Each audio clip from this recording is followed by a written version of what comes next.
नमस्कार और the deep dive में आपका स्वागत है। कभी आपने सोचा है भारत में संविधान की 8वीं अनुसूची में 22 आधिकारिक भाषाएं हैं, लेकिन असल में यहाँ 800 से भी ज्यादा बोलियां बोली जाती हैं। तो सवाल ये उठता है कि इतने बड़े और भाषाई रूप से विविध देश में एक दस्तावेज हमारा संविधान ये कैसे सुनिश्चित करता है कि हर भाषा, हर संस्कृति को न सिर्फ सम्मान मिले बल्कि वो फले फूले भी। आज की हमारी चर्चा का मकसद इसी पहेली को सुलझाना है। हमारे पास इस पर एक विश्लेषणात्मक अध्ययन है, एक बहुत ही जरूरी अदालती फैसला और कुछ विशेषज्ञ विश्लेषण भी हैं। इनके जरिए हम ये समझेंगे कि भारतीय संविधान भाषाओं के इस जटिल ताने बाने को कैसे संभालता है। ये सिर्फ कानूनी धाराओं की बात नहीं है, ये उन अधिकारों के बारे में है जो भारत की पहचान को जिंदा रखते हैं। तो चलिए सीधे मुद्दे पर आते हैं। संविधान में भाषाओं को लेकर सबसे बुनियादी, सबसे मौलिक अधिकार क्या दिए गए हैं? हमारे स्रोतों में अनुच्छेद 29 और 30 का जिक्र बार बार आता है। आखिर इनमें ऐसा क्या है जो इन्हें इतना महत्वपूर्ण बनाता है? देखिए, ये दोनों अनुच्छेद हमारी सांस्कृतिक और शैक्षिक आजादी की नींव हैं। अनुच्छेद 29 को अगर हम आसान भाषा में समझें तो इसके दो हिस्से हैं। अच्छा। पहला खंड 1 जो कहता है कि भारत के किसी भी हिस्से में रहने वाले नागरिकों के किसी भी समूह को जिसकी अपनी कोई खास भाषा, लिपि या संस्कृति है, उसे बचाए रखने का पूरा अधिकार होगा। ये एक सामूहिक अधिकार है। एक मिनट, यहाँ रुकते हैं। सामूहिक अधिकार और व्यक्तिगत अधिकार में क्या फर्क है? इसे थोड़ा और साफ कीजिए। बहुत अच्छा सवाल है। सामूहिक अधिकार मतलब जो पूरे समुदाय को मिलता है।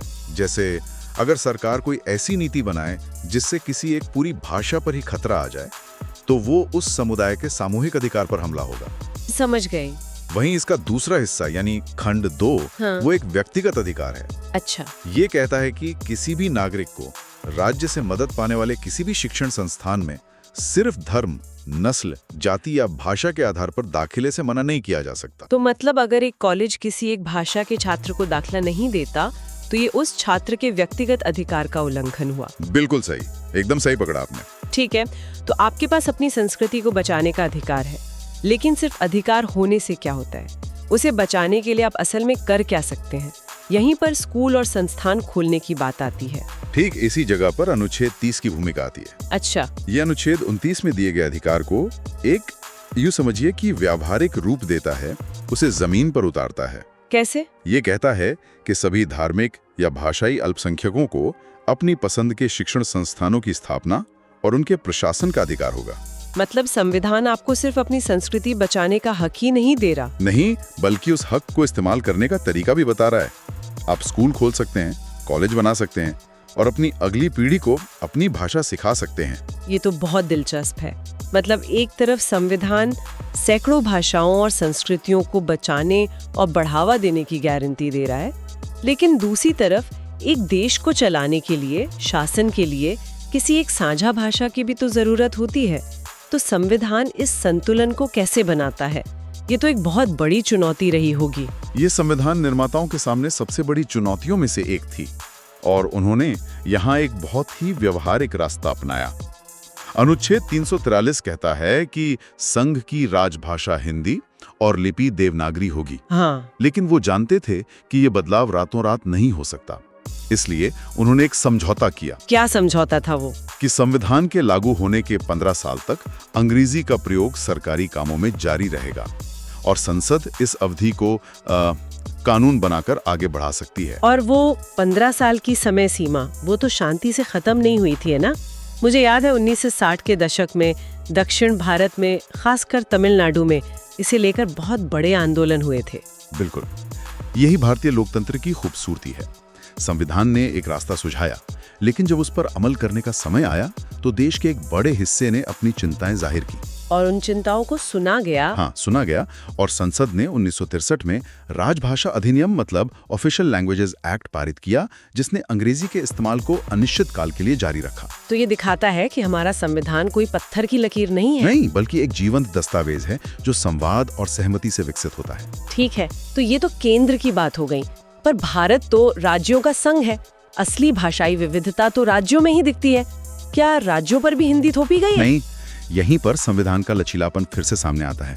अनुच्छेद 345 साफ कहता है कि किसी भी राज्य का विधानमंडल कानून बनाकर उस राज्य में इस्तेमाल होने वाली किसी एक या ज्यादा भाषाओं को या हिंदी को अपने सरकारी कामों के लिए अपना सकता है। और जब तक वो ऐसा नहीं करते तब तक अंग्रेजी का इस्तेमाल जारी रहेगा।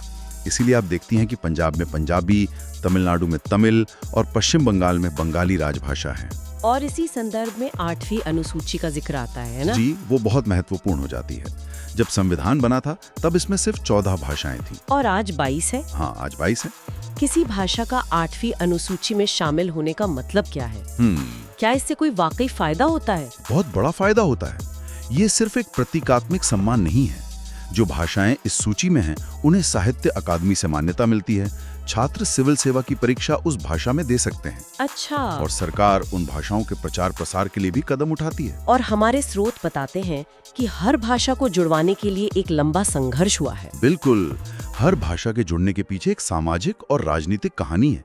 जैसे 1967 में सिंधी को जोड़ा गया। हाँ। ये विभाजन के बाद भारत आए सिंधी भाषी लोगों को एक राष्ट्रीय पहचान देने का तरीका था। और हाल में भी तो कुछ भाषाएं जोड़ी गई हैं। जी, 2003 में बोडो, डोगरी, मैथिली और संथाली को जोड़ा गया।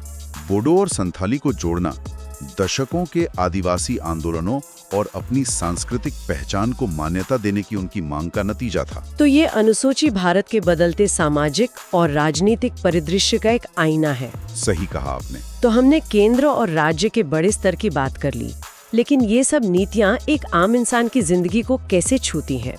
मान लीजिए मैं ओडिशा में रहती हूँ और मुझे केंद्र सरकार के किसी दफ्तर में कोई शिकायत दर्ज करानी है, लेकिन मुझे हिंदी या अंग्रेजी नहीं आती। क्या संविधान मेरे इस अधिकार की रक्षा करता है? हाँ, बिल्कुल करता है। अनुच्छेद 350 कहता है कि हर व्यक्ति को अपनी कोई भी शिकायत दूर कराने के लिए संघ या राज्य के किसी भी अधिकारी को किसी भी भाषा में संघ या उस राज्य में इस्तेमाल होने वाली किसी भी भाषा में आवेदन देने का अधिकार है। आपको अपनी बात रखने के लिए कोई दूसरी भाषा सीखने पर मजबूर नहीं किया जा सकता। और बच्चों की शिक्षा का क्या? ये तो माना जाता है कि बच्चे सबसे अच्छा अपनी मातृभाषा में ही सीखते हैं। इसके लिए भी संविधान में एक बहुत ही खास प्रावधान है, अनुच्छेद 350 का। वो क्या कहता है? ये कहता है कि हर राज्य की ये कोशिश होनी चाहिए कि वो भाषाई अल्पसंख्यक समूहों के बच्चों को प्राथमिक स्तर पर, मतलब प्राइमरी लेवल पे, हाँ, प्राथमिक स्तर पर उनकी मातृभाषा में ही शिक्षा की सुविधाएं दें। लेकिन यहाँ एक संभावित टकराव दिखता है। एक तरफ अनुच्छेद 350 का मातृभाषा को बढ़ावा दे रहा है और दूसरी तरफ, जैसा हमारे स्रोत बताते हैं, अनुच्छेद 351 है जो हिंदी के प्रसार की बात करता है। हाँ, जो कहता है कि संघ का ये कर्तव्य होगा कि वो हिंदी का प्रसार बढ़ाए। तो जमीनी हकीकत में कई लोग इसे हिंदी थोपने की कोशिश की तरह देखते हैं। ये दोनों आपस में टकराते नहीं है?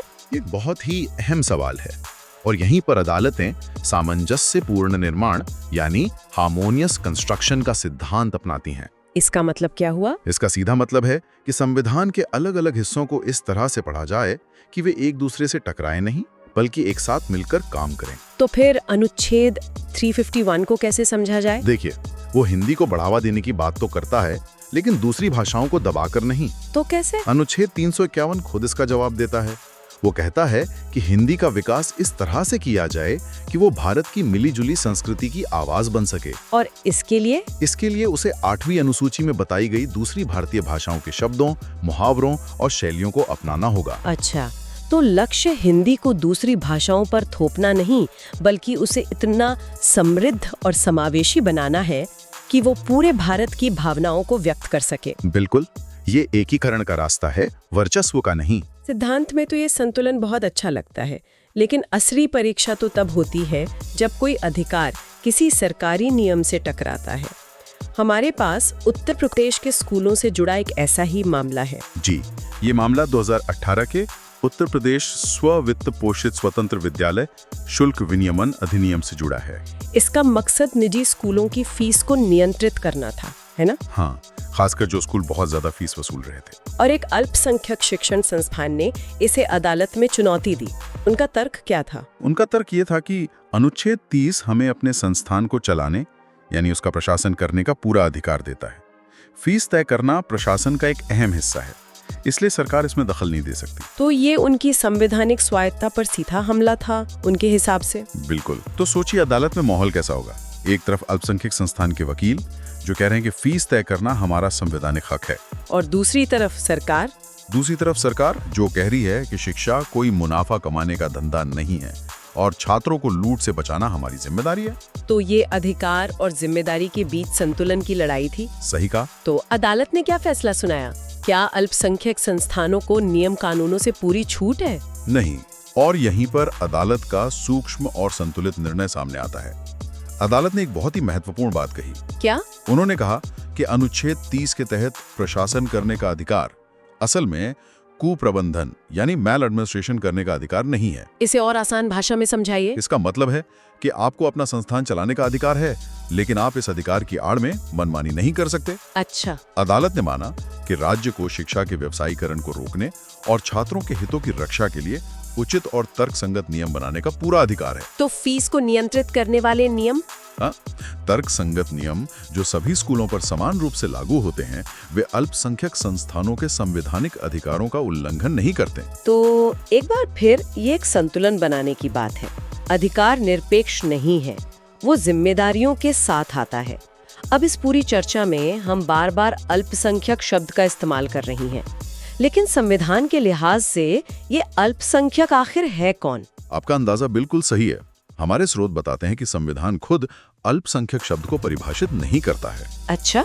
हाँ, हालांकि ये साफ तौर पर दो तरह के अल्पसंख्यकों को मान्यता देता है, धार्मिक और भाषाई। तो फिर ये तय कैसे होता है कि कौन अल्पसंख्यक है? व्यवहारिक तौर पर केंद्र सरकार ने राष्ट्रीय अल्पसंख्यक आयोग अधिनियम 1992 के तहत 6 समुदायों को अल्पसंख्यक के रूप में अधिसूचित किया है। कौन कौन से हैं वो? मुस्लिम, ईसाई, सिख, बौद्ध, पारसी और 2014 में जोड़े गए जैन। लेकिन इसमें एक और पेच है ना? राज्य स्तर पर चीजें बदल जाती हैं। बिल्कुल। जो बात इसे और पेचीदा बनाती है वो यही है, अल्पसंख्यक का दर्जा इस बात पर भी निर्भर करता है कि आप राष्ट्रीय स्तर पर बात कर रहे हैं या राज्य स्तर पर। इसका कोई उदाहरण दे सकते हैं? सबसे अच्छा उदाहरण सिखों का है, जो पंजाब में बहुसंख्यक हैं, लेकिन राष्ट्रीय स्तर पर अल्पसंख्यक हैं। सही बात है। इसी तरह नागालैंड या मिजोरम में ईसाई बहुसंख्यक हैं, तो अल्पसंख्यक होना एक निश्चित पहचान नहीं है, ये संदर्भ पर निर्भर करता है। तो आज की इस पूरी चर्चा को समेटें तो ये साफ है कि भारतीय संविधान किसी एक भाषा या संस्कृति को थोपने के बजाय एक सामंजस्यपूर्ण निर्माण का ढांचा तैयार करता है। ये टकराव की जगह संवाद को, वर्चस्व की जगह सह अस्तित्व को चुनता है। जी। यह सिर्फ नियमों का एक संग्रह नहीं है, बल्कि अधिकारों और कर्तव्यों का एक ऐसा सुंदर संतुलन है जो भारत की विविधता को उसकी कमजोरी नहीं बल्कि सबसे बड़ी ताकत बनाता है। बिल्कुल। और अंत में मैं श्रोताओं के लिए एक विचार छोड़ना चाहूंगा। जरूर। संविधान ने भारत की भाषाओं और संस्कृतियों की विविधता को बचाने के लिए एक बहुत मजबूत कानूनी ढांचा दिया है, इसमें कोई शक नहीं। यस। लेकिन आज की डिजिटल दुनिया में, जहां करियर के अवसर, इंटरनेट का कंटेंट, इन सब पर अंग्रेजी और कुछ अन्य वैश्विक भाषाओं का दबदबा है, क्या ये संवैधानिक सुरक्षाएं अपने आप में काफी हैं? ये बहुत अहम सवाल है। या फिर भारत की इस अनमोल भाषाई विरासत को सच में बचाने के लिए समाज और व्यक्ति के स्तर पर एक नए तरह के सांस्कृतिक प्रयास की जरूरत है, ताकि ये भाषाएं सिर्फ संविधान की किताबों में नहीं बल्कि हमारे रोजमर्रा के जीवन में, हमारे घरों में और हमारे बच्चों की जुबान पर भी जिंदा रहें। हाँ, ठीक है ये सवाल।